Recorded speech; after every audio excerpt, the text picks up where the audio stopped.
So ఈ ఇప్పుడు ఎవరైతే జాయిన్ అయ్యారో హర్షవర్ధన్ కానీ రాజా గారు కానీ మీరు ఈవినింగ్ జాయిన్ అయ్యారండి. లేదండి ఈరోజే ఇంకా జాయిన్ అవుతాను. ఓకే. సాటర్డే డెమో క్లాస్ ఉంది సార్. ఓకే మళ్ళీ ఇది ఫస్ట్ ఈరోజు. ఈ రోజే కదా, ఓకే ఫైన్. సో ఆఫ్లైన్ వచ్చే వాళ్ళు అయితే ముందే ఇంటిమేట్ చేయండి, అంటే మ్యాక్సిమం రారని చెప్పి నేను పెద్ద పట్టించుకోను. ఇన్ కేస్ ముందే హైలైట్ చేస్తే రోజు 8 కల్లా ఇన్స్టిట్యూట్లో ఉంటాను. Okay sir. యాక్చువల్లీ నిన్న ఒక మేడంతో మాట్లాడాను. ఆవిడ అదే అదే, చెప్పాను. ఇక నాకు ఇంటిమేషన్ రాలా, ఫైన్ నో ప్రాబ్లం, చిన్న ఓకే. మిస్అండర్స్టాండింగ్. ఓకే రేపటి సార్. నుంచి అయితే అవైలబుల్ ఉంటాను. Okay sir. So will start the class. So demo క్లాస్లో మనం ఏమేమి కవర్ చేసాం, లెట్ మీ స్టార్ట్ రికార్డింగ్. ఒక రికార్డ్ అవుతుంది. ఓకే. సో లాస్ట్ క్లాస్లో మనం ఏమేమి డిస్కస్ చేసాం, we have discuss about course, road map. Second ఇంకేం డిస్కస్ చేసాం, difference between on prem versus IaaS versus PaaS TS. Versus SaaS. Third వచ్చేసప్పటికి మనం స్నోఫ్లేక్ ఎందుకు నేర్చుకోవాలి, why I need to learn Snowflake అనే దాని గురించి డిస్కస్ చేసాం.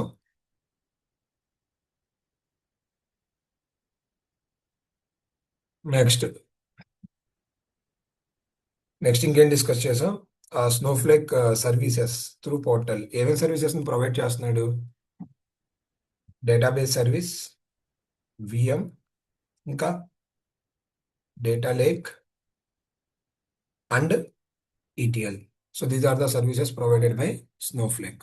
సో దీని తర్వాత Q&A సెషన్లో సో ప్యాకేజెస్ వాటి గురించి డిస్కస్ చేసాం. These are the things we have discussed in the last class. 1 minute.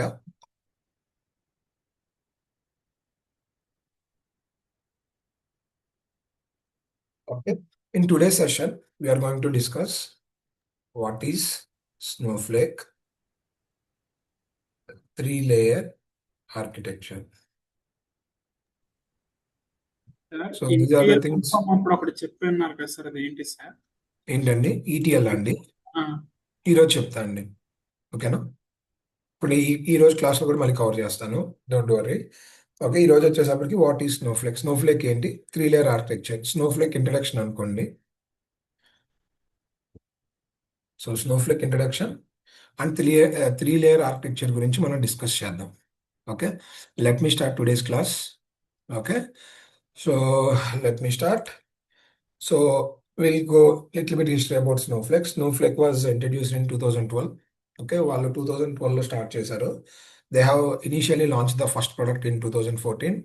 15లో 80 customers. Okay, so 22కి వచ్చేసప్పటికి around 6,300 customers. At present they are having 10,000+ customers. Okay, next వచ్చేసప్పటికి this was launched by Benoit, Thierry and Marcin Zukowski. Okay, so దీంట్లో వీళ్ళిద్దరు వచ్చేసప్పటికి క్లౌడ్లో ఆర్కిటెక్ట్స్గా work చేసేవాళ్ళు. So that is the reason they are able to design it very fast. అంటే వీళ్ళకి 2 ఇయర్స్లో డిజైన్ కంప్లీట్ చేసే, అంటే 2 ఇయర్స్లో లాంచ్ చేయడానికి అంత నాలెడ్జ్ ఎక్కడదంటే వీళ్ళు ఆల్రెడీ ఒరాకిల్లో డేటా ఆర్కిటెక్ట్స్ కింద వర్క్ చేశారు. ఓకే, సో వీళ్ళకి స్నో స్పోర్ట్స్ అంటే చాలా ఇంట్రెస్ట్ అనమాట, అందుకని ఈ అప్లికేషన్ పేరు స్నోఫ్లేక్ అని పెట్టారు. ఇంకా సో వీళ్ళకి 2015లో కూల్ వెండర్ అవార్డు వచ్చింది. Okay, this is little bit history about Snowflake. Okay, ఇనీషియల్గా వాళ్ళు స్నోఫ్లేక్ లాంచ్ చేసినప్పుడు 2014లో they have design for data warehousing purpose. What is data warehouse, మనం హిస్టారికల్ డేటాని, అంటే నాకు బిజినెస్ స్టార్ట్ అయిన కాడి నుంచి ఈ రోజు వరకు ఏదైతే డేటా ఉందో కంప్లీట్ హిస్టరీని స్టోర్ చేయడానికి వాడే డేటాబేస్ని మనం ఏమని పిలుస్తాం అంటే we call it as data warehouse. Okay, దీని పేరేంటి, క్లౌడ్ డేటా వేర్ హౌస్. అంటే ఇది ట్రెడిషనల్ డేటాబేస్లో రన్ అవ్వదు. ఎక్కడ రన్ అవుతుంది, ఇనీషియల్గా అయితే ఓన్లీ AWSలో రన్ అయ్యేది. Okay, in 2016 they have converted into Snowflake elastic data warehouse. వీళ్ళు ఏం చేశారంటే స్టోరేజ్ని, కంప్యూట్ని డీకపుల్ చేశారు. చేసి మీరు scaling and scaling up, scaling down అనేది ఈజీగా చేసుకునేటట్టు వీళ్ళు ఒక వాట్ వి కాల్డ్ దీన్ని ప్రపోజ్ చేశారనమాట, సొల్యూషన్ని ప్రొవైడ్ చేశారు. అందుకే దీని పేరు ఎలాస్టిక్ డేటా వేర్ హౌస్. 2024కి వచ్చేసరికి ఇది ప్లాట్ఫామ్ అయింది. ప్లాట్ఫామ్ అంటే ఏంటి, ఇందాక మనం చెప్పాం కదా. So what are the services they are providing through platform, they are providing database service, VM, data lake, ETL. ఇలా వీళ్ళు 4 సర్వీసెస్ని ప్లాట్ఫామ్ త్రూ ప్రొవైడ్ చేస్తున్నారు. And current we're calling this as a data cloud. అంటే AML models build చేయడానికి కావాల్సిన ఎన్విరాన్మెంట్ని వాళ్ళు మనకి ప్రొవైడ్ చేస్తున్నారు. So we have a Cortex a streamlit ఇలాంటి ఆప్షన్స్ని ప్రొవైడ్ చేసి so we can build AML model inside the Snowflake. So this is the what you call the journey of the Snowflake. Okay, so here we'll discuss about the difference between traditional data warehouse and Snowflake. So traditional data warehouse కి Snowflake మధ్య differences చూద్దాం. So first వచ్చేసప్పటికి traditional data warehouse లో మనం face చేసే problems చూద్దాం. Okay, so traditional database లో మనం ఫస్ట్ ఫేస్ చేసే ప్రాబ్లం ఏంటంటే ఇన్ఫ్రాస్ట్రక్చర్. సో నేను ఒక సర్వర్ని సర్వర్లో మేము డేటాబేస్ అప్లికేషన్ బిల్డ్ చేద్దాం అనుకున్నా. Okay, I will purchase a server.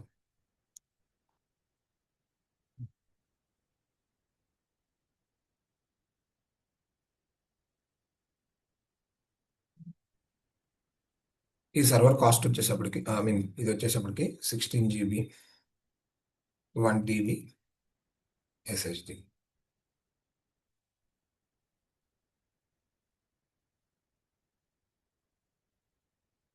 ఓకేనా, ఇప్పుడు ఇది కొనడానికి నాకు ఎంత అయింది? Assume I have purchased it for 4 lakhs. ఇన్ఫ్రాస్ట్రక్చర్కి అంటే రెంట్ పే చేయాలి డేటా సెంటర్కి, నాకు అది వచ్చేసప్పటికి ఒక 5 lakhs అయింది అనుకుందాం పర్ ఇయర్. ఓకేనా, super. So you have some idea about the on prem గురించి మీకు ఆల్రెడీ తెలుసు కదా. మన సర్వర్ కొనాలి, డేటా సెంటర్లో హోస్ట్ చేయాలి, and then we need to create the environment. మన ఎన్విరాన్మెంట్ ఎందుకు క్రియేట్ చేస్తాం? అప్లికేషన్ రన్ అవ్వడానికి. ఎలా అయితే నేను మూవీ చూడాలంటే VLC media player, Windows media player వాడతానో సేమ్ అలాగే నేను ఒక డేటాబేస్ని MS SQL, MySQL, post SQL run చేద్దాం అనుకుంటున్నా.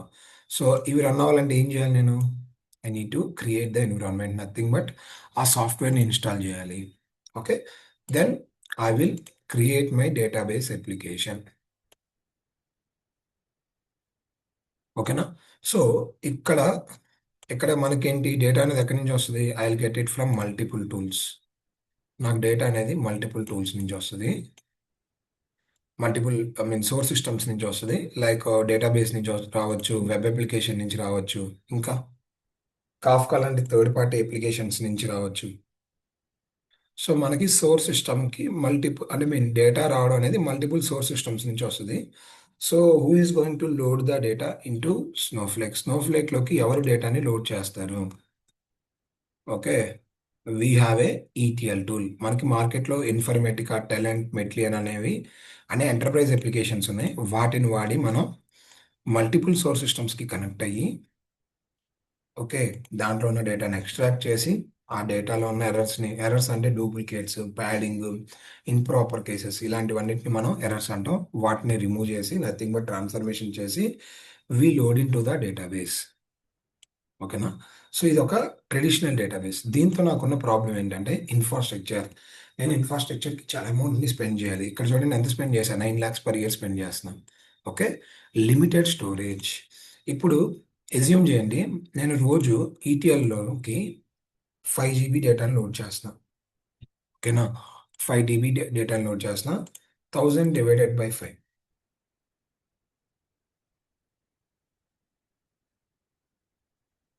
ఎంత?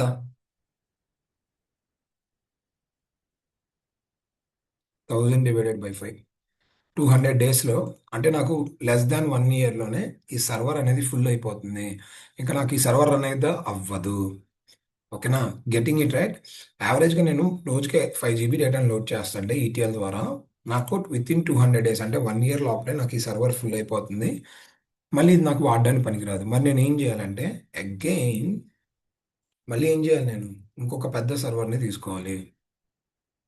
ఇంకొక పెద్ద సర్వర్ని తీసుకుని ఈసారి దీని కాస్ట్ ఎంత అంటే assume this cost around 12 lakhs. Rent సేమే ఉంటుంది కాబట్టి 5 lakhs అన్నాం. ఓకే, సో ఇది వచ్చేసప్పటికి 128 GB RAM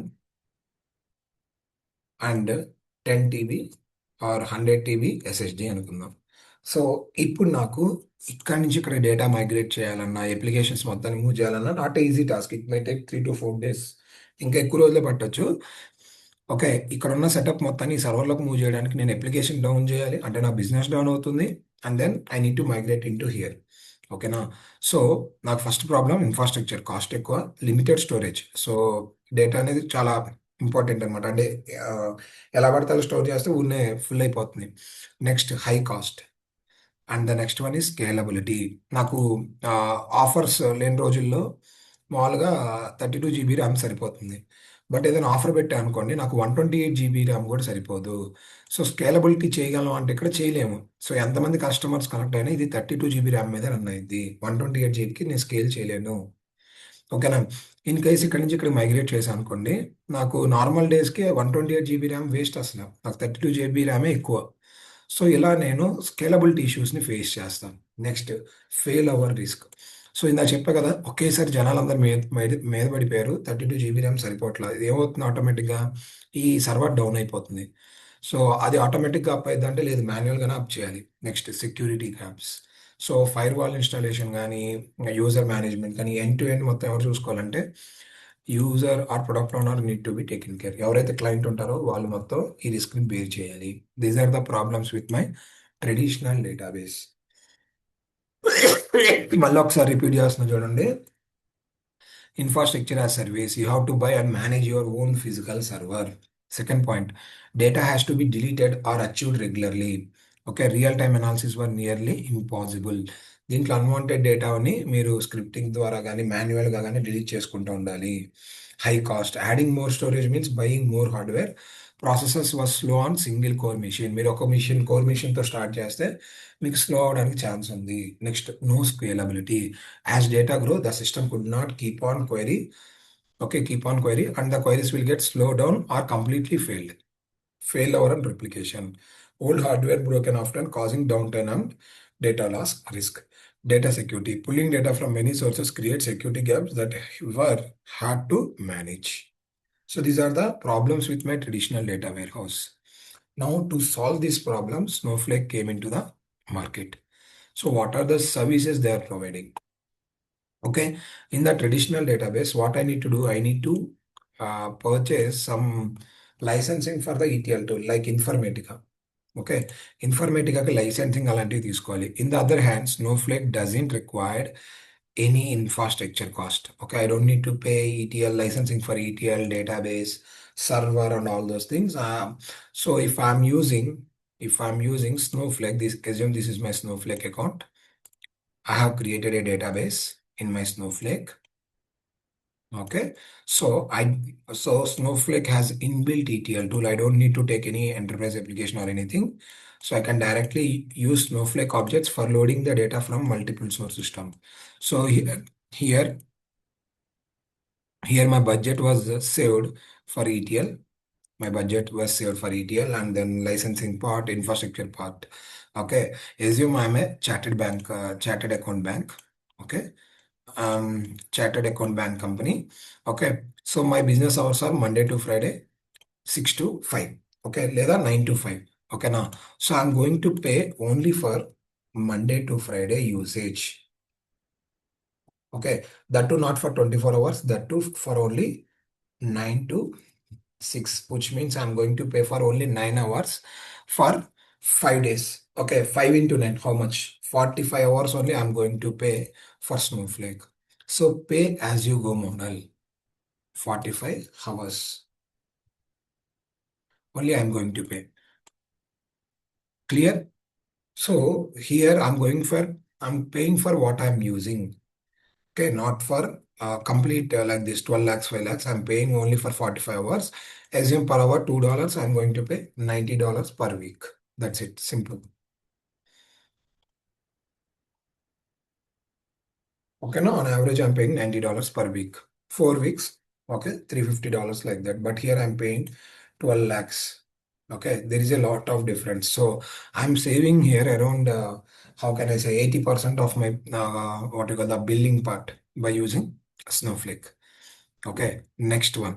So for traditional, I need a ETL tool. For here, I have a copy command. This is a Snowflake command. By using copy command, this is a SQL command. By using this command, I can extract, unload the data into my data warehouse. Next, not a easy task. Scalability. If I want to increase the server from here to here, it's not a easy task. But here, within a seconds, I can switch my server. Within a second, I can switch my server. How? I will show you in the next slide. Next, database administrator. So for traditional database like Oracle, MS SQL, definitely I need a DBA. For the Snowflake, so it has its own performance optimization techniques, micro partitions are there, clustering is there. So I don't need any DBA. I can, as a data engineer, I can manage the Snowflake. Okay. Any doubts up to here?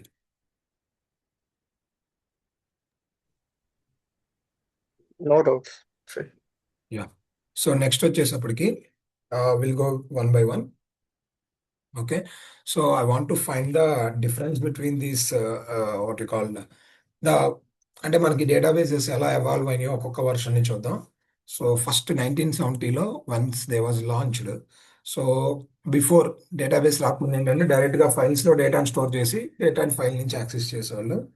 ఎప్పుడైతే మనకి database అనేది introduce అయిందో so నాకు data retrieving easy అయిపోయింది. SQL database ఏదన్నా చెప్పాలనుకుంటే డేటాబేస్కి నేను SQL through చెప్పేవాడిని. దీంతో ప్రాబ్లం ఏంటంటే స్ట్రక్చర్ అండ్ అన్స్ట్రక్చర్డ్ డేటాని ఇది స్టోర్ చేయలేదు. ఓకే, అంటే అన్ని కైండ్స్ ఆఫ్ స్ట్రక్చర్ అన్స్ట్రక్చర్డ్ డేటాని స్టోర్ చేయలేదు. Not design for all users. అంటే ఇప్పుడు ఈ సర్వర్ కెపాసిటీ మా అయితే ఒక 20 మంది అనుకోండి. దీంట్లో నేను 20 యూజర్స్ కన్నా ఎక్కువ ఎక్కువ మెంబర్స్ని క్రియేట్ చేయలేను. చేసినా కానీ వాళ్ళందరూ ఒకేసారి కనెక్ట్ అయితే సర్వర్ డౌన్ అయిపోద్ది. ఓకేనా, దీని కెపాసిటీ అంతే. సో ఆల్ ద యూజర్స్ అనేది సపోర్ట్ అవ్వదు. Okay, incapable of scaling up and scaling down. Second evolution ఎప్పుడంటే అరౌండ్ 1990 ఆ టైంలో అనమాట. సో దీంట్లో ఏమైందంటే ప్రైవేట్ క్లౌడ్ని పబ్లిక్ క్లౌడ్ అనమాట. అంటే మీరు పబ్లిక్ డేటాని ప్రొవైడ్ చేసినట్టు దీన్ని డిజైన్ చేశారు. సేమ్ అవన్నీ వర్క్ అవుతున్నాయి కానీ స్టిల్ దీంట్లో కూడా all your users and it doesn't support structure and unstructure data. So వీటన్నిటికీ సొల్యూషన్ మనకు ఎక్కడ దొరికిందంటే హడూప్లో దొరికింది. ఓకే, హడూప్లో మనకి ఏం అంటే ఏ ఫీచర్స్ ఇచ్చాడంటే డేటాను ఎలా స్టోర్ చేయాలి, ఎలా ప్రాసెస్ చేయాలి, ఈ రెండు సొల్యూషన్స్ మనకి హడూప్ నుంచి వచ్చినాయి. బట్ దీంట్లో స్టిల్ స్కేలబిలిటీ ఇష్యూ ఉంది. అంటే నెంబర్ ఆఫ్ యూజర్స్ పెరిగితే ఆటోమేటిక్గా సర్వర్ మీద ఇంకా ఇంపాక్ట్ పడుతుంది and then it will not work as expected. మనం ఎక్స్పెక్ట్ చేసిన స్పీడ్లో మనకి రిజల్ట్స్ అనేవి రాలి. And the last one is final fourth evolution, cloud data platform. Okay, so దీంట్లో చూడండి ఆల్ యూజర్స్. సో దీంట్లో యూజర్కి ఏమైనా రిస్ట్రిక్షన్ ఉందా? లేదు. You can connect thousands of users can connect with the Snowflake. There is no limitation for the users. So each user will get a server. Okay, so దానివల్ల ఏంటంటే నాకు query అనేది same స్పీడ్తో అందరికీ వెళ్తుంది. అంటే ఆన్సర్స్ అనేవి చాలా ఫాస్ట్గా వస్తాయి. ఓకేనా, all features in a single platform, natively ingest structure and semi structure data. దీంతో మీరు structure and semi structure data రెండింటిని ప్రాసెస్ చేయొచ్చు. Concurrent access to as many users within the organization. దీనికి లిమిటేషన్ అనేది లేదు యూజర్స్కి. ఇది స్టాండర్డ్ సీక్వెల్ ఫాలో అవుతుంది. సో ఈజీగా మనం మేనేజ్ చేయగలం. క్లియరా? Any doubts? Next, what is Snowflake? So Snowflake అనేది నేను 3 టర్మ్స్లో చెప్తాను, easy definition.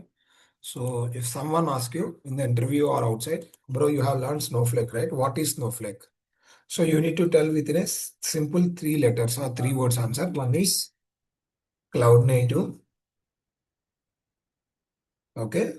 Data platform. Third one వచ్చేసప్పటికి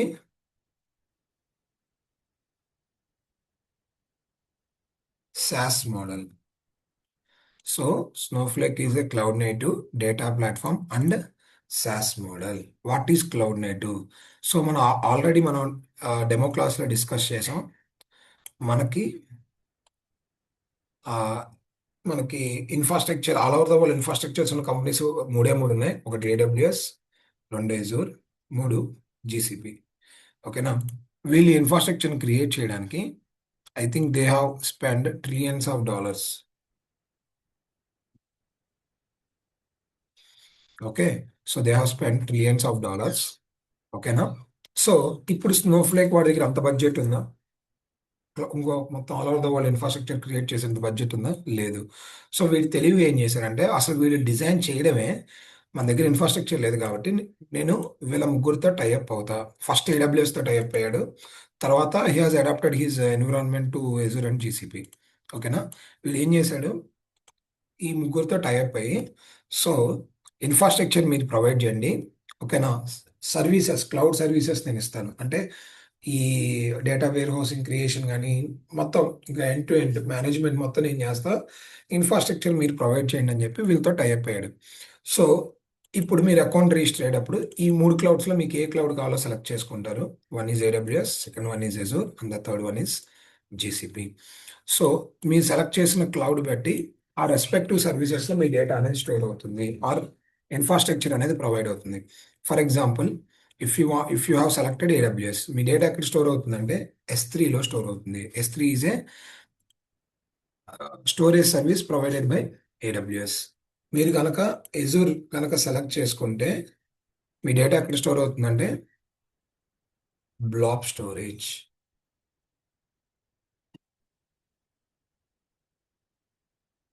ఓకేనా.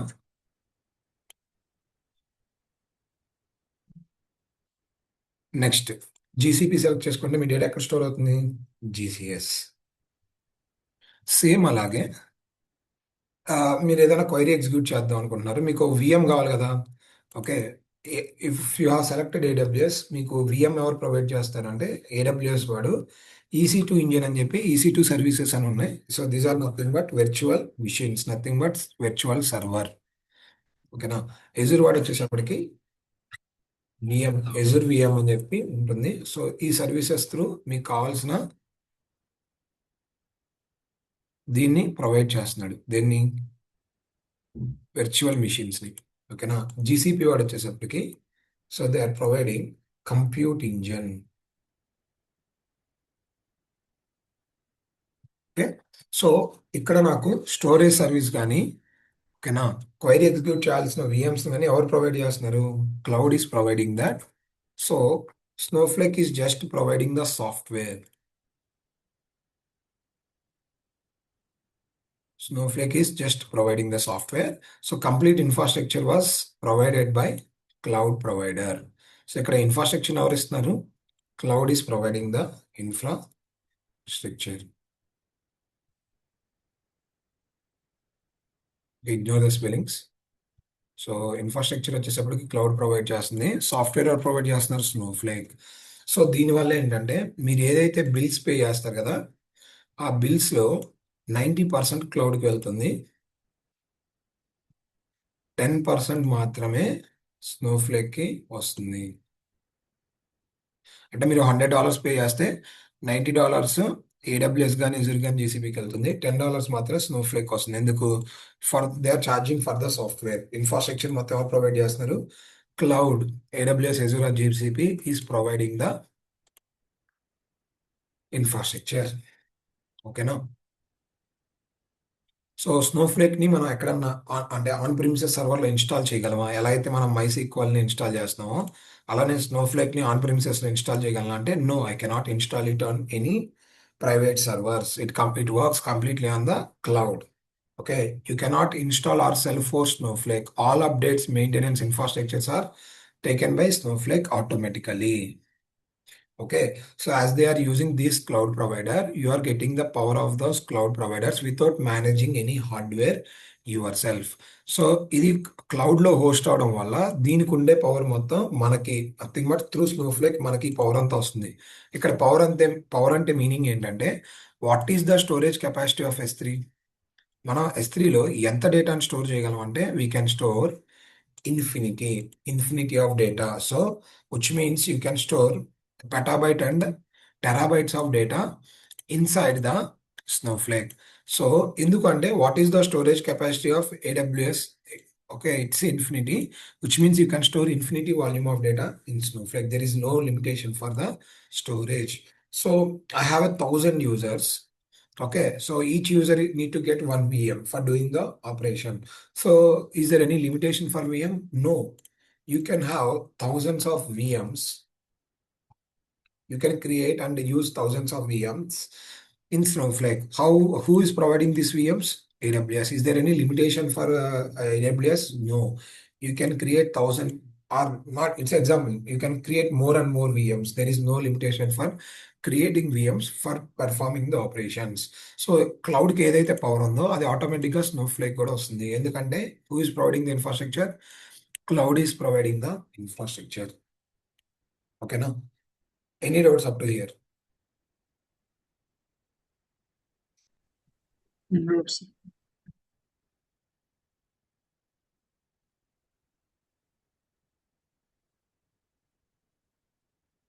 Next data platform. So Snowflake వాడు ఏం చేస్తున్నాడు? How they are providing the service through Snowflake platform. Portal ఉంది కదా, మన స్నోఫ్లేక్ పోర్టల్, మన అకౌంట్ పోర్టల్ ఉంటుంది కదా. సో మీరు ఏం చేస్తారు? మీకు రిజిస్టర్ అయినప్పుడు ఒక లింక్ వస్తుంది, ఆ లింక్ ద్వారా మీరు లాగిన్ అవుతారు. సో నేను యూజర్ ఐడి పాస్వర్డ్ ఇచ్చి ఐ హ్యావ్ లాగిన్. ఇప్పుడు నేను పోర్టల్లోకి లాగిన్ అయితే వాట్ ఐ కెన్ డూ అంటే these are I have given here.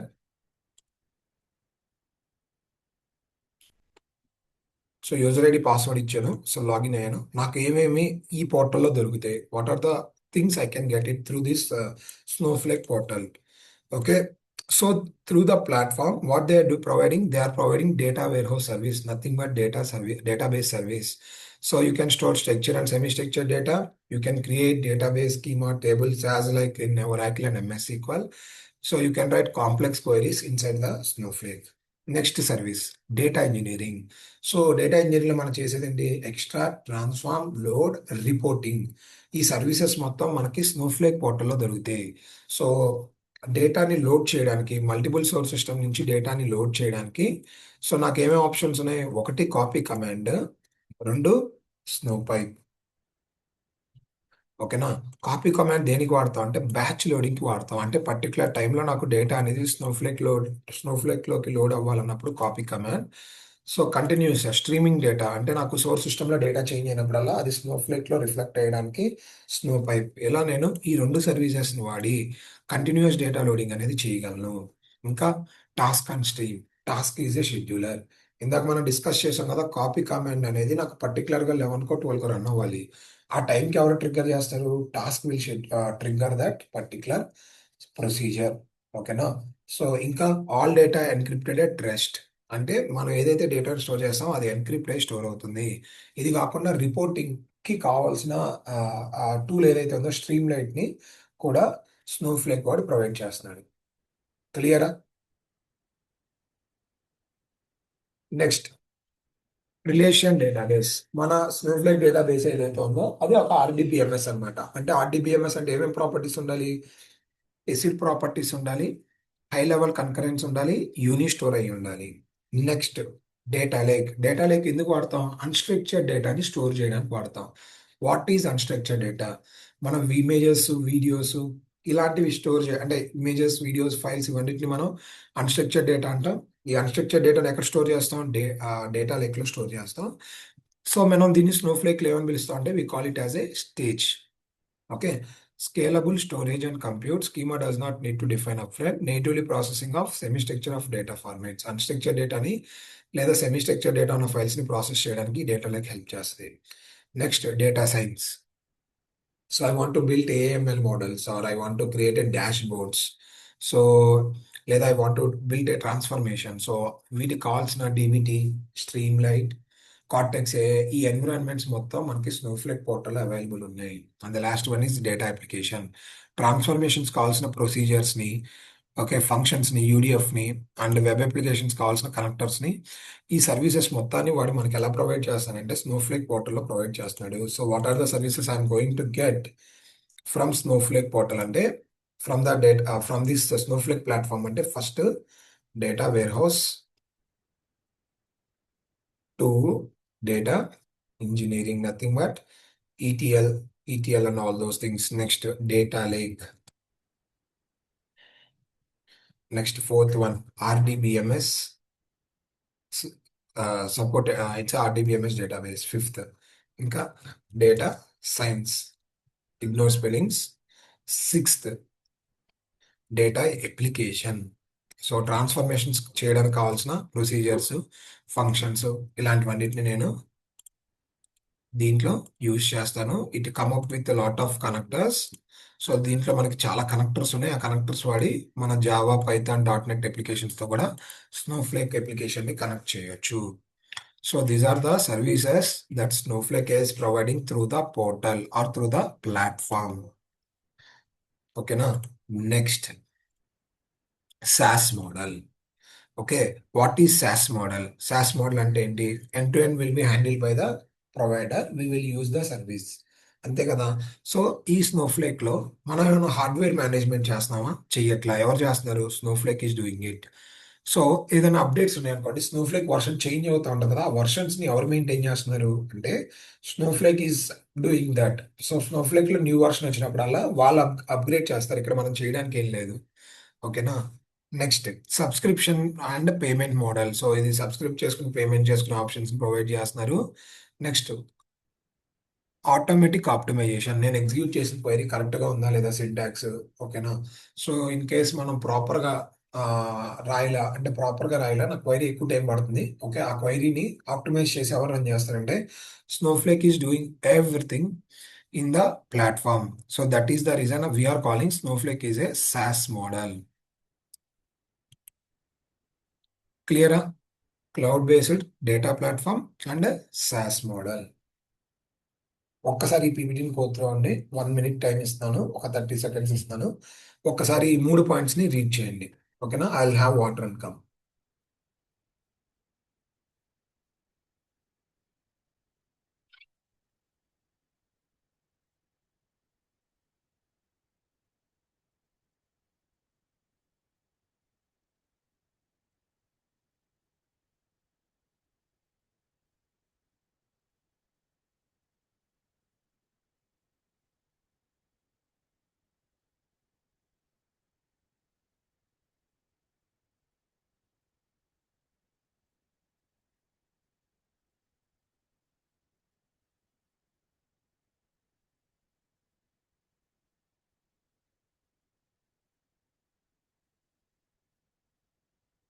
Okay, so any doubts up to here? ఏదైనా డౌట్ ఉందా? Fine, let me continue. So will discuss now about Snowflake architecture. So మనకి ఏదన్నా ఒక application అర్థం అంటే ముందు దాని ఆర్కిటెక్చర్ అర్థం అవ్వాలి. Will zoom in to the architecture. Okay, so స్నోఫ్లేక్లోకి వచ్చేసప్పటికి మనకి 3 layers ఉన్నాయి. ఫస్ట్ వచ్చేసప్పటికి cloud service layer, second one వచ్చేసప్పటికి VM, థర్డ్ వన్ వచ్చేసప్పటికి స్టోరేజ్ లేయర్. ఓకేనా? ఓకే, నా విల్ డిస్కస్ వన్ లేయర్, ఒక్కొక్క లేయర్ గురించి డిస్కస్ చేద్దాం. బిఫోర్ డిస్కసింగ్ దిస్, ఈ స్నోఫ్లేక్ ఆర్కిటెక్చర్ని ఎలా డిజైన్ చేశారు చూద్దాం. ట్రెడిషనల్ ఆర్కిటెక్చర్ చూద్దాం, then will compare with the existing one. Okay, so traditional ఏంటంటే చాలా కంపెనీస్ షేర్డ్ డిస్క్ ఆర్కిటెక్చర్ వాడేవి. Okay, or shared nothing architecture వాడేవి. షేర్డ్ డిస్క్ అంటే ఏంటంటే ఆ, ఒక స్టోరేజ్ యూనిట్ ఉండేది, దానికి multiple what we called RAMs అనుకోవచ్చు, లేదా సిపియూస్ అనుకోవచ్చు. మల్టిపుల్ సిపియూస్ అటాచ్ అయి ఉండేది. అంటే ఒక సర్వర్లో నేను మల్టిపుల్ సిపియూస్ని పెట్టి దాన్ని ఒకే చోట స్టోర్ చేసేవాడిని. ఓకేనా? దీంతో ప్రాబ్లం ఏంటంటే సింగిల్ పాయింట్ ఆఫ్ ఫెయిల్యూర్. ఒక్కసారి సర్వర్ డౌన్ అయింది అనుకోండి, నాకేమవుతుంది? డేటా అనేది యాక్సెస్ అవ్వదు. ఓకేనా? So cannot scale beyond 1 point. ఒక పాయింట్ తర్వాత దీన్ని నేను స్కేల్ చేయలేను. Vertical scaling is more expensive. దీంట్లో నేను వెర్టికల్ స్కేలింగ్ చేయాలంటే, అంటే ర్యామ్ ఇంకొంచెం ర్యామ్స్ యాడ్ చేయాలన్నా కూడా నాకు చాలా ఎక్స్పెన్సివ్ అనమాట. Okay, the system became very slow if you onboard more users and more ETL వర్క్లోడ్స్. దీని మీద ఎక్కువ యూజర్స్ కనెక్ట్ అయినా, ఎక్కువ ETL ఆపరేషన్స్ చేసినా స్లో అవుతుంది. ఇది shared disk architecture. Shared nothing architectures అంటే ఏంటంటే నాకు మల్టిపుల్ సర్వర్స్ ఉంటాయి. ఓకే, డేటా అనేది ఒక్కొక్క సర్వర్ మధ్యలో షేర్ అవుతూ ఉంటుంది. Each node in the cluster has portion of data along with the computing power. No single point of failure.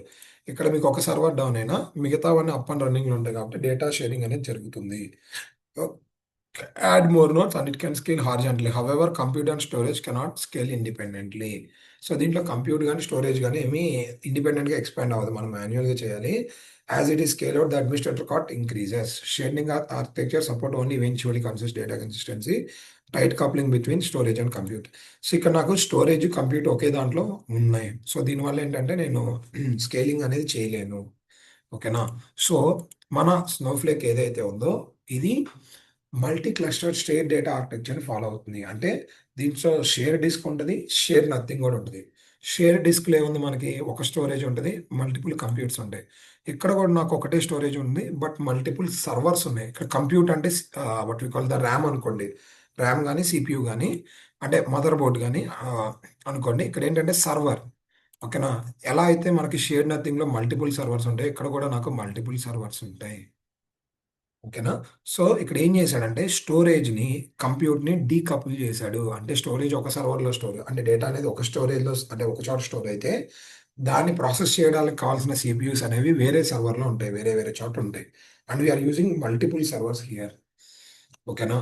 So ఒక్కసారి ఇక్కడ చూడండి, I'm loading data into Snowflake. నేను స్నోఫ్లేక్లోకి డేటాని లోడ్ చేస్తున్నా.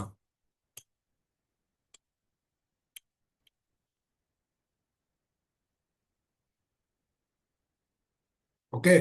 సో ETL1 నేను ఏం చేస్తున్నా, డేటా మల్టిపుల్ సోర్స్ సిస్టమ్ నుంచి డేటాని నేను స్నోఫ్లేక్లోకి లోడ్ చేస్తున్నాను. నా whatever the data I'm inserted, అది ఎక్కడికి ఇన్సర్ట్ అవుతుందంటే it will be inserted in to the storage layer. నా డేటా ఎక్కడికి లోడ్ అవుతుంది, స్టోరేజ్ లేయర్లోకి లోడ్ అవుతుంది. ఈ స్టోరేజ్ లేయర్ ఎక్కడ ఉంది మనకి, if I have selected it will be there in the AWS. నాకు ఈ సర్వీస్ అనేది AWSలోనే S3 సర్వీసెస్లో నేను ఈ డేటాని స్టోర్ చేస్తున్నా. ఓకేనా? సో S3లో మనకేముంటాయి అంటే వీల్ హ్యావ్ ఏ బకెట్స్. ఓకేనా? సో ఈ బకెట్స్ లోపల మనం ఏం చేస్తాం, బకెట్స్ నథింగ్ బట్ మన కంప్యూటర్లో C డ్రైవ్, D డ్రైవ్ ఉంటాయి కదా, in the server we call that as a bucket. మన డ్రైవ్స్ ఎలా ఉంటాయో దాన్ని మనం సర్వర్లో బకెట్స్ అని పిలుస్తాం. దీంట్లో నేను ఒక కస్టమర్ టేబుల్ క్రియేట్ చేశాను. So customer folder was created. Now what ever the data I have inserted in to the database, that will be stored in the form of files. ఇక్కడ నాకు డేటా ఎలా store అవుతుందంటే ఫైల్స్లో store అవుతుంది. ఈ ఫైల్స్ని మనం ఏం పిలుస్తాం అంటే we call this as a micro partitions. ఈ ఫైల్స్ని మనం పిలుస్తాం, we call it as a micro partition. So whatever the data I'm inserting from multiple source system, that will be stored. ఫిజికల్గా ఎక్కడ స్టోర్ అవుతుంది, AWSలో స్టోర్ అవుతుంది. AWSలో ఎలా store అవుతుంది, మైక్రో పార్టీషన్స్లో స్టోర్ అవుతుంది. అంటే నేను ఒక 1 crore రికార్డ్స్ ఇన్సర్ట్ చేస్తే ఒక 4 ఫైల్స్లో కానీ 5 ఫైల్స్లో కానీ ఆ డేటా అనేది స్టోర్ అవుతుంది. ఓకేనా? So whatever the data I have inserted in to the Snowflake, that will be stored in the cloud. క్లౌడ్లో స్టోర్ అవుతుంది. అంటే ఫిజికల్గా డేటా ఎక్కడ ఉంటుందంటే క్లౌడ్లో స్టోర్ అవుతుంది. క్లౌడ్లో కూడా ఎలా స్టోర్ అవుతుంది, మల్టిపుల్ మైక్రో పార్టీషన్స్ కింద స్టోర్ అవుతుంది. What is micro partition? Data is divided into micro partitions, which are contiguous unit of storage. These partitions are automatically created and managed. You don't have to define them. ఈ micro partitions ఎలా create అవ్వాలి, ఎలా store అవ్వాలి, ఏ ఫైల్లో ఏ data ఉండాలి అనేది ఎవరు decide చేస్తారు? Snowflake will decide the type of data what we need to store in the micro partition. ఓకేనా? ఒక్కసారి మైక్రో పార్టీషన్లోకి జూమ్ చేద్దాం, అంటే దీంట్లో ఎలా డేటా స్టోర్ అవుతుందో చూద్దాం. assume you are inserting 20 rows. ఓకేనా? లేదా 30 రోస్ని ఇన్సర్ట్ చేస్తున్నారు అనుకోండి.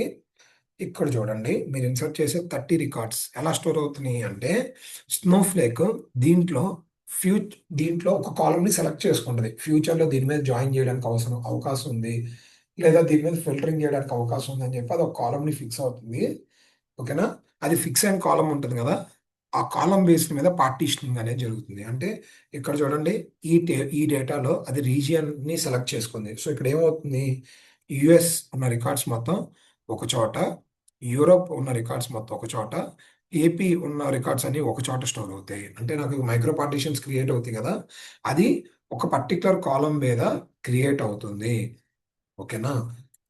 నెక్స్ట్ ఏమవుతుంది, the data was realized in the column format. Sorry, అవి మైక్రో పార్టిషన్స్ అవుతాయి అన్నారు కదా సార్, బై డిఫాల్ట్ గానే అలా అయిపోతుందా, లేకుంటే మనం అవునండి, డిఫాల్ట్ గా అవుతుంది. ఎవరు చేస్తారంటే స్నోఫ్లేక్ విల్ డూ దట్.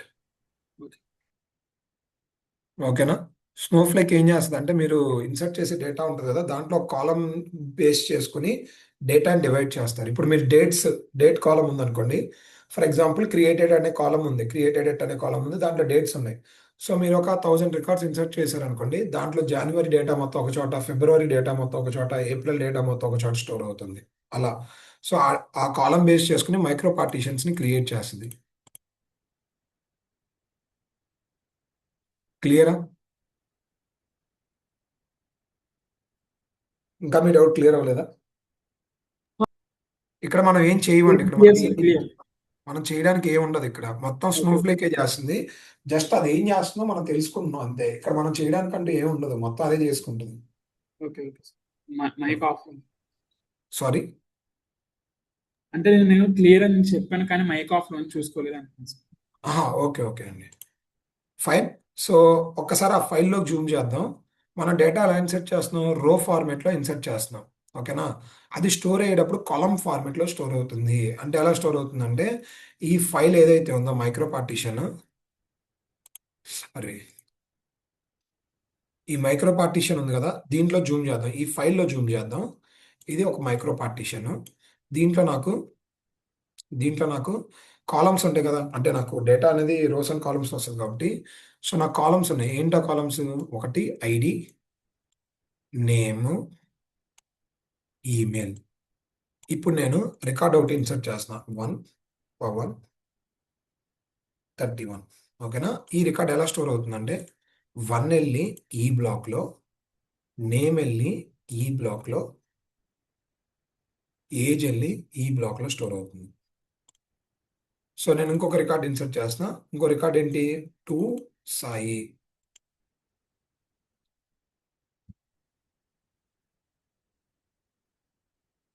ఇప్పుడు ఈ డేటా ఎలా స్టోర్ అవుతుంది? ఇది వెళ్ళి 2 అనేది ఈ బ్లాక్లో, సాయి అనేది ఈ బ్లాక్లో, 25 అనేది ఈ బ్లాక్లో, ఐ మీన్ 25 అనేది ఈ బ్లాక్లో. ఇలా నాకు ప్రతి రికార్డ్ అనేది కొలమ్నరీ ఫార్మాట్లో స్టోర్ అవుతుంది. Whatever the data I have inserted, it was rearranged in the form of column format. ఇక్కడ ఒక్కొక్క మైక్రో పార్టీషన్లో డేటా అనేది కాలమ్ ఫార్మేట్లో రీఅరేంజ్ అయింది. So what will be the next step? Compressed and stored. ఇక్కడ data అనేది compress అయి store అవుతుంది. So the last step will be compressed and stored. Whatever the data I have inserted, it was inserted into the micro partitions, and the micro partition, the values are rearranged in the form of columnary format. Okay, so like this. So I have inserted a record, all the column type, this is the type column, right? One place, name will be one place, country will be one place, date will be one place. All these are rearranged in the form of columnary format. So to arranging like this, what will happen? I'll get a high efficiency compression and faster query performance, especially for empirical workloads. మీరు ఏదైనా analysis చేద్దాం అనుకున్నప్పుడు, ఏదైనా report generate చేద్దాం అనుకున్నప్పుడు నాకు ఇది help అవుతుంది అనమాట. ఓకేనా? And then finally it was compressed and store. So దీంట్లో మనకు కొన్ని టెక్నిక్స్ ఉన్నాయి. Okay, dictionary encoding, LV, delta encoding, RLE అని ఉన్నాయి. సో ఈ టెక్నిక్స్ని వాడి అది కంప్రెస్ చేస్తుంది అనమాట. Okay, na. So in a Snowflake table, so whatever the data I'm inserting, it was, let me hide this. It was stored in a micro partition. Wherever data is inserted into the table, Snowflake automatically organized it into a micro partition. దీని size ఎంత ఉంటుందంటే usually 50, minimum 50 MB ఉంటుంది. You can store up to maximum 500 MB of uncompressed data. Data insert into Snowflake are reorganized into a columnary format. So ఆ micro పార్టీషన్లో data ఎలా arrange అవుతుంది? Columnar ఫార్మేట్లో arrange అవుతుంది, and compressed and stored. Okay, micro partition stored by Snowflake are not directly visible or accessible to the data engineer. So ఆ ఏదైతే files ఉన్నాయి కదా, అవి మీరు చూడలేరు, యాక్సెస్ కూడా చేయలేరు. దాంట్లో డేటా కావాలంటే ఎస్క్యూఎల్ క్వైరీ త్రూ చెక్ చేసుకోవచ్చు. ఓకేనా? సో అడ్వాంటేజెస్ ఏంటి ఇలా స్టోర్ అవడం అంటే? Improve query performance and data retrieval, efficient data compression and storage saving, less compute needed, same amount of data and store, user column metadata to skip entire section. So storage is billing in flat rate TB, that is $42 per month. So వీడు ఏం చెప్తాడంటే సింపుల్గా, కాలమ్నరీ ఫార్మేట్లో data store అవడం వల్ల benefit ఏంటి? For example, నాకు 2 November జరిగిన transactions కావాలి. సో ఇప్పుడు నేను ఎన్ని మైక్రో పార్టీషన్ స్కాన్ చేస్తా అంటే, ఇక్కడ చూడండి నాకు ఎక్కడెక్కడ ఉంది, 2 టూ ఇక్కడ ఇక్కడ ఇక్కడ 3 ఫైల్ స్కాన్ చేస్తున్నాం. ఇక్కడ ఎన్ని ఫైల్స్ స్కిప్ అవుతున్నాయి? ఒక ఫైలే స్కిప్ అవుతుంది. నాకు నవంబర్ 5th జరిగిన ట్రాన్సాక్షన్ కావాలి. ఎన్ని ఫైల్ స్కాన్ చేస్తా? ఒకటే ఫైల్ స్కాన్ చేస్తా. 4th జరిగిన దానికి 2 ఫైల్ స్కాన్ చేస్తా. ఇలా మనం అన్ని ఫైల్స్ స్కాన్ చేస్తామా? లేదు. ఆ డేటా ఎక్కడెక్కడైతే ఉందో ఆ ఫైల్స్ మాత్రమే స్కాన్ చేస్తున్నాం. దీన్ని మనం ఏమంటాం అంటే డేటా ప్రూనింగ్ అంటాం. అంటే skipping number of files to scanning తగ్గియడాన్ని we call it as data pruning. So data pruning జరగడం వల్ల ఏంటంటే నాకు రిపోర్ట్ అనేది విత్ ఇన్ సెకండ్స్లో జనరేట్ అవుతుంది. ఎందుకు? నేను అన్ని ఫైల్స్ని స్కాన్ చేయట్లేదు కదా. ఎక్కడైతే నాకు కావాల్సిన రికార్డు ఉందో ఓన్లీ ఆ ఫైల్స్ని మాత్రమే స్కాన్ చేస్తున్నా. Okay, this is the main benefit because of this columnary format. క్లియరా? Any doubts? ఓకే, ఒక్కసారి ఈ స్లైడ్ గో త్రూ అండి. As highlighted before, whatever the data I'm inserting in to the Snowflake database, it was divided into multiple partitions. Okay, and inside this partition, the third step will be all the records was rearranged. Partition లో ఏం జరుగుతుంది? All the record was rearranged in the columnary format, and the fourth step will be compression. So and then it will compress it and stored.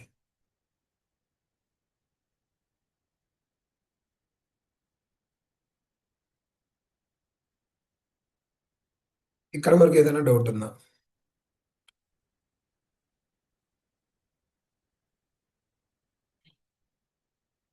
Harsha, రాజా, దివ్య గారు, ఏదైనా doubt ఉందా అండి? No, sir.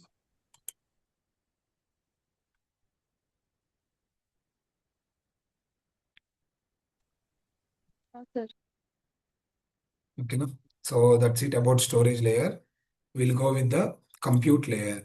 So this is the muscle of the system. Okay, ఎందుకు ఇది muscle of the system అంటున్నా అంటే మనం data ETL చేస్తాం కదా, ఎక్స్ట్రాక్ట్ ట్రాన్స్ఫార్మ్ లోడ్ ఎవరు చేస్తారు అంటే విఎం చేస్తుంది.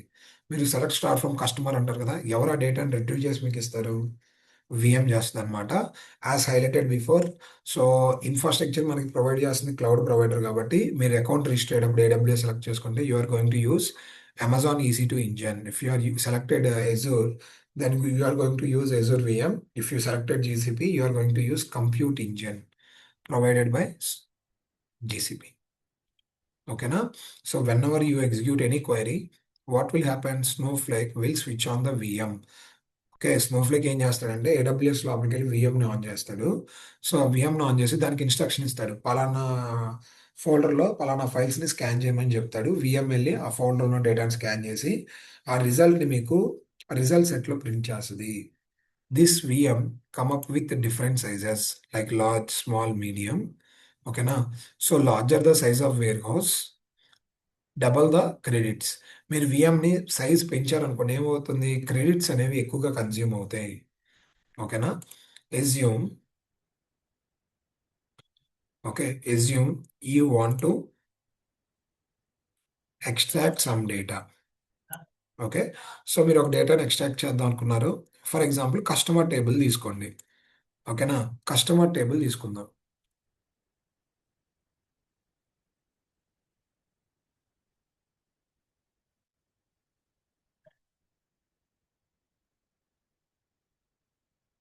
కస్టమర్ టేబుల్లో డేటాని లాగడానికి నాకు సర్వర్ కావాలి కదా.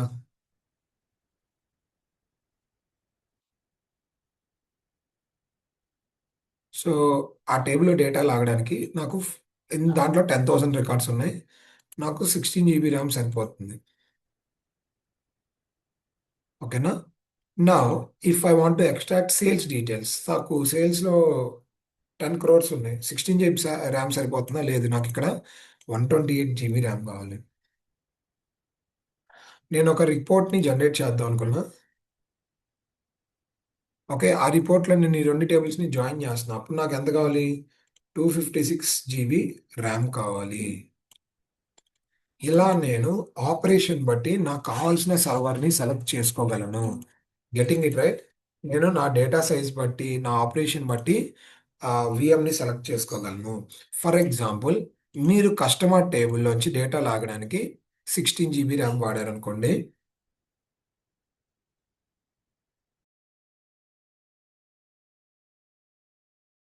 ఓకే, మీరు ఒక 10,000 రికార్డ్స్ కోసం 16 GB ర్యామ్ వాడారు. మీకు ఎంత ఛార్జ్ అయిందంటే $1 ఖర్చు అయింది. సో మీకు డేటా అనేది 2 minutesలో వచ్చింది అనుకుందాం. It's exemption. ఓకేనా? అదే మీరు 256 జీబీ ర్యామ్ వాడారు అనుకోండి, ఎంత ఛార్జ్ అవుతుంది? 9 ఆర్ $16 అయింది అనుకుందాం. సో మీకు డేటా అనేది 30 secondsలో వచ్చింది. ఓకేనా? సో యూజ్ ఉందా? చిన్న చిన్న డేటా రిట్రీవ్ చేయడానికి పెద్ద పెద్ద VMsని రన్ చేయడం వల్ల యూజ్ ఉందా? లేదు కదా? సో మనం చాలా జాగ్రత్తగా VMsని సెలెక్ట్ చేసుకోవాలి. ఓకేనా? Remember this. మీరు larger the size of VM, ఓకేనా, larger the size of VM, double the credits it's consume. మీరు స్మాల్ వాడాల్సిన చోట 3XL వాడారు అనుకోండి, $2 అవ్వాల్సిన చోట ఎన్ని డాలర్స్ అవుతుంది? $128 అనేది ఛార్జ్ అవుతుంది. సో మనం చాలా జాగ్రత్తగా VMsని యూజ్ చేయాలి. ఓకేనా? సో మనం VMs ఎప్పుడెప్పుడు వాడతాం అంటే డేటా రిట్రీవ్ చేయడానికి, ఇన్సర్ట్ చేయడానికి, అప్డేట్ చేయడానికి, డిలీట్ చేయడానికి VM యూజ్ చేస్తాం. అలాగే ఈటీఎల్ చేయడానికి మనం ఏం వాడతాం అని చెప్పా? కాపీ ఇంటూ కమాండ్ యూజ్ చేస్తాం. సో డేటాని ఎక్స్ట్రాక్ట్ లోడ్ చేయడానికి కూడా మనకి VM అనేది హెల్ప్ చేస్తుంది. ఇది కాకుండా DDL దగ్గర కూడా మనం VMsని యూజ్ చేస్తాం. ఓకేనా? So if you see here, extra small server will come up with 16 GB, small server coming with 32 GB, medium server 64 GB, large వచ్చేసరికి 128 GB. సో ఇవి టీషర్ట్ సైజెస్లోనే double the sizes, double the credit it's consume, double the compute cost, compute power it is providing. Remember this point. మీరు VM ఏవైతే ఉన్నాయో అవి t shirt సైజుల్లో వస్తాయి. So మీరు విఎం సైజ్ పెంచారనుకోండి, కంప్యూట్ పవర్ అనేది పెరుగుతుంది. అంటే మీకు 1-2 minutes పట్టే కొద్ది 1 minute ఎగ్జిక్యూట్ అవుతుంది. బట్ క్రెడిట్స్ కూడా డబుల్ అవుతాయి. సో మీ క్లయింట్ బట్టి, మీ ఆపరేషన్స్ బట్టి విఎం సైజ్ అనేది చూసుకోవాలి. Remember this point. ఓకేనా? Any doubts? So in the real time scenario, what VM will do, it will extract load data into storage layer and it will retrieve the data from storage layer. So మనకి storage layer కానీ compute కానీ ఎక్కడ ఉంది? AWS, Azure or GCP, వీటిలో మన data అనేది ఉంటుంది. క్లియరా? Any doubts? The main one, Snowflake cloud service layer. So ఇప్పుడు దాకా మనం డిస్కస్ చేసిన ఈ 2 లేయర్స్ని ఎవరు ప్రొవైడ్ చేస్తున్నారు? AWS, Azure or GCP provide చేస్తుంది. ఏ రెండింటిని?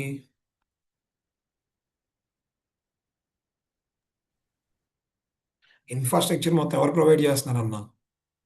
Cloud is providing this one. So cloud సర్వీస్ని ఎవరు ప్రొవైడ్ చేస్తున్నారు అంటే Snowflake is providing this cloud service. Snowflake మనకి ఎందుకు ఛార్జ్ చేస్తుంది? 10%. ఈ క్లౌడ్ సర్వీసెస్కి 10%ని ఛార్జ్ చేస్తుంది. సో మీరు పే చేసే $100లో $90 మీకు ఇన్ఫ్రాస్ట్రక్చర్కి వెళ్తే $10 మాత్రమే స్నోఫ్లేక్ వస్తుంది. స్నోఫ్లేక్ ఈ $10 ఎందుకు ఛార్జ్ చేస్తుంది అంటే for the cloud services. What are the cloud services they are offering? First వచ్చేసప్పటికి అథెంటికేషన్ అండ్ యాక్సెస్ కంట్రోల్. ఓకేనా? సో ఒకసారి చూద్దాం. Let me go. What are the services that Snowflake is offering? Authentication, access control, infrastructure management, transaction management, metadata management, query parsing and optimization, security. So authentication and access control అంటే ఏంటంటే, so ఎవరు పడితే వాళ్ళు Snowflake account, ఏదైతే company account ఉంటుంది కదా, దాన్ని access చేయలేరు. Even though me password and email ID password expose అయినా మనకి 2FA అని ఒక సర్వీస్ ఉంది. ఈ 2FA సర్వీస్ ఏం చేస్తుంది అంటే it will not allow you to login unauthorised users. ఓకేనా? So next, so even though your authorised user అంటే మీరు కంపెనీలో జాయిన్ అయ్యారు, మీకు యాక్సెస్ ఉంది, అయినా సరే మీకు స్నోఫ్లేక్ ఆబ్జెక్ట్స్ అనేవి యాక్సెస్ అవ్వవు. మీరు లాగిన్ అవ్వగలరు. Even though if you are authorized user, you can login in to Snowflake account. By default you cannot access any of the objects. Next, infrastructure management. ఇందాక చెప్పాం కదా, VMsని ప్రొవైడ్ చేయడం, ఓకే, సైజ్ పెంచడం, ఇవన్నీ ఎవరు చూసుకుంటారు? Snowflake will take care through this infrastructure manager. Next, ఇంకా క్వైరీ పార్సింగ్ అండ్ ఆప్టిమైజేషన్. మనం రాసిన క్వైరీ కరెక్ట్గా ఉందా లేదా, సింటాక్స్ ఎర్రర్స్ ఏమైనా ఉన్నాయా, మనం ఇన్ కేసు ప్రాపర్గా రాకపోతే, అంటే filtration, we are doing filtration after joining which is not good for query performance. So Snowflake ఏం చేస్తుంది? మీరు క్వైరీ తప్పు రాస్తున్నా సరే బ్యాక్గ్రౌండ్ అది ఎగ్జిక్యూట్ చేసినప్పుడు డేటాని ఫిల్టర్ చేసి జాయిన్ చేస్తుంది అనమాట. ఇలా మనం క్వైరీ స్పీడ్ని పెంచొచ్చు. సో ఇక్కడ మనం ఏం చేస్తున్నాం అంటే లేదు, Snowflake is doing that. Next క్వైరీని ఎలా ఎగ్జిక్యూట్ చేయాలో దాని ప్లాన్ క్రియేట్ చేయడం కానీ, విఎంకి ఆ ప్లాన్ని షేర్ చేయడం కానీ ఎవరి పని, query parsing and optimization. Next transaction management. So ఇది ఒక ఆర్డిబిఎంఎస్ అనమాట. సో ఎసిడ్ ప్రాపర్టీస్ని మెయింటైన్ చేయడం, డెడ్ లాకర్స్ క్రియేట్ అవ్వకుండా చూడడం, మెటా డేటా ప్రాపర్గా ఉండేటట్టు చూసుకోవడం, ఇవన్నీ ఎవరి పని, సో ట్రాన్సాక్షన్ మేనేజర్ పని. Next result cache and metadata manager. This is a beautiful option provided by Snowflake. So ఈ ఆప్షన్లో మనకి ఏమొస్తుందంటే, so as highlighted before, so assume you need a customer data from a database. You are a user, you need a customer data. So మీరు డేటాబేస్లో I mean డేటాబేస్కి I mean select star from customer name అన్నారు, VM on అయింది, VM 2 minutes run అయింది, నాకు $2 charge అయింది. ఓకేనా, ఎంత ఛార్జ్ అయింది? $2 ఛార్జ్ అయింది. సో ఇదే రిపోర్ట్ని, ఇదే కస్టమర్ టేబుల్ని మల్టిపుల్ టీమ్స్ కూడా యాక్సెస్ చేస్తున్నాయి. సేమ్ క్వైరీనే వీళ్ళు కూడా ఎగ్జిక్యూట్ చేస్తున్నారు. సో నలుగురికి సేమ్ రిపోర్ట్ కావాలి. ఎంత అవుతుంది? 4 రోజులు 8 $8. ఓకే, ఇలా రోజంతా డిఫరెంట్ టీమ్స్ ఎగ్జిక్యూట్ చేసినాయి. ఓకేనా, ఇలా ఏమైంది? రోజంతా డిఫరెంట్ టీమ్స్ ఎగ్జిక్యూట్ అయినాయి. సో 9 hours సేమ్ టేబుల్ని రిఫర్ చేశారు. సో 9 8 8 8 64 64 + 8 $72 అనేది ఛార్జ్ అయింది. ఎక్కడ? ట్రెడిషనల్ డేటాబేస్లో. ఓకేనా, అదే మన స్నోఫ్లేక్లో ఏమవుతుందంటే, మీరు ఫస్ట్ టైం క్వైరీని రన్ చేస్తారు కదా, రన్ చేసినప్పుడు దీని రిజల్ట్ అనేది ఎక్కడ స్టోర్ అవుతుందంటే రిజల్ట్ క్యాచీలో స్టోర్ అవుతుంది. ఓకేనా, ఫస్ట్ టైం మీరు సెలెక్ట్ స్టార్ ఫ్రమ్ కస్టమర్ అన్నారు కదా, ఆ డేటా వచ్చి ఎక్కడ స్టోర్ అవుతుంది? క్యాచీలో స్టోర్ అవుతుంది. ఈ క్యాచీలో డేటా ఎప్పటి వరకు ఉంటుందంటే 24 hours వరకు ఉంటుంది. ఓకే, ఇన్ కేస్ 24 hours లోపల ఎవరన్నా ఈ క్వైరీని మళ్ళీ ఎగ్జిక్యూట్ చేశారనుకోండి, అది ఎక్స్టెండ్ అవుతా వెళ్తుంది. 24 hours ఎక్స్టెండ్ అయింది, ఇలా 31 days ఎక్స్టెండ్ అవ్వగలదు. ఓకేనా, 31 days ఎక్స్టెండ్ అవ్వగలదు. సో ఫస్ట్ టైం ఎగ్జిక్యూట్ చేసినప్పుడు మాత్రమే $2 ఛార్జ్ అవుతుంది. నెక్స్ట్ టైం నుంచి మీకు రిజల్ట్ అనేది డైరెక్ట్గా క్యాచీ నుంచి వస్తుంది. You don't need to start any VM. మీరు డైరెక్ట్గా రిజల్ట్ క్యాచీలోకి వెళ్ళి ఆ డేటాని తెచ్చుకోవచ్చు. You don't need to start any VM start చేసినప్పుడల్లా పర్ మినిట్ ఛార్జ్ పడుతుంది. సో ఫస్ట్ టైం మాత్రం నేను $2 పే చేస్తాను. నెక్స్ట్ టైం నుంచి నాకు డేటా ఎక్కడి నుంచి వస్తుంది? రిజల్ట్ క్యాచీ నుంచి వస్తుంది అనమాట. క్లియర్? సో దీనివల్ల నేను 200% బిల్లింగ్ని సేవ్ చేయగలుగుతా. Next one metadata management. So data మేనేజర్లు ఏంటంటే కౌంట్ స్టార్, అంటే ఎన్ని రికార్డ్స్ ఉన్నాయి, దాని కాలం నేమ్ ఏంటి, డేటా టైప్ ఏంటి, ఇలాంటి ఇన్ఫర్మేషన్ మొత్తం నాకు మెటా డేటాలో స్టోర్ అవుతుంది. Okay, security. సో నేను డేటా ఏదైతే స్టోర్ చేస్తున్నాను కదా, అది సెక్యూరిటీ టర్మ్స్ని ఫాలో అవుతుంది. AE256 ఫార్మేట్లో డేటా స్టోర్ అవుతుంది. సో దీంట్లో మనకి కీ జనరేటర్స్ అని ఉన్నాయి. సో ప్రతి ఫైలు ఎన్క్రిప్ట్ అయి స్టోర్ అవుతుంది. ఎన్క్రిప్టెడ్ ఫైల్కి ప్రతిదానికి కీ ఉంటుంది. ఆ కీ అనేది ఎప్పుడు మారుతూ ఉంటుంది. సో స్నోఫ్లేక్ వాడు రీకీయింగ్ అనేది చేస్తాడు. ఇన్ కేస్ మీ డేటా అనేది హ్యాక్ అయినా సరే, వాళ్ళకి ఆ కీ దొరక్క they cannot view the particular customer information. ఓకేనా, so these are the 3 layers we have: storage, processing layer and cloud service layer. So ఇక్కడ cloud service layer was provided by Snowflake. So ఏమేమి services ఇస్తున్నాడు? Authentication, access control, result caching, transaction manager, infrastructure manager, ఇవన్నీ ఇస్తున్నాడు. So తర్వాత మనకి విఎంఓ storage ఎవరు provide చేస్తున్నారు? Cloud is providing these two. So దీంట్లో మనం scaling up and scaling down అనేది చేయొచ్చు. ఓకేనా, మనం ఏదైనా ఒక క్వైరీ ఎగ్జిక్యూట్ చేసినప్పుడు ఏం జరుగుతుంది? ఫస్ట్ అథెంటికేషన్ యాక్సెస్ కంట్రోల్లో ఎవరైతే ఆ క్వైరీని ఎగ్జిక్యూట్ చేశారో అతను ప్రాపర్ అథెంటికేట్ యూజరా కాదా చెక్ చేస్తుంది. అతను అథెంటికేట్ యూజరే. నెక్స్ట్ అతనికి ఆ ఎంప్లాయీ టేబుల్ మీద యాక్సెస్ ఉందా లేదా చెక్ చేస్తుంది. యాక్సెస్ ఉంది. నెక్స్ట్ ఏమవుతుంది?